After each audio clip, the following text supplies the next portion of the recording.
السلام علیکم ورحمۃ اللہ وبرکاتہ۔ محترم ناظرین کرام، داعی اسلام حضرت مولانا کلیم صدیقی صاحب حفظہ اللہ کے متعلق ایک خبر جو آج کل بہت تیزی کے ساتھ وائرل ہو رہی ہے۔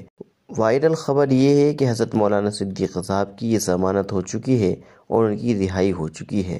جب اس بات کا پتہ حضرت مولانا کلیم صدیقی صاحب کے وکیل جناب ایڈوکیٹ اسامہ ندوی صاحب کو ہوا تو ایڈوکیٹ اسامہ ندوی نے اس کے متعلق وضاحت کی ہے۔ انہوں نے کہا ہے کہ حضرت مولانا کلیم صدیقی صاحب کی رہائی کے متعلق جو پوسٹ وائرل ہو رہی ہے وہ جھوٹ ہے، اور ابھی آنے والے کچھ دنوں میں الہ آباد ہائی کورٹ کی لکھنؤ بینچ میں حضرت مولانا کی ضمانت پر بحث ہوگی۔ آپ سبھی حضرات دعا فرمائیں کہ اللہ تعالی حضرت کی رہائی کے راستے آسان فرمائیں، اور اسی کے ساتھ انہوں نے لوگوں سے اپیل بھی کی ہے کہ افواہیں نہ پھیلائیں۔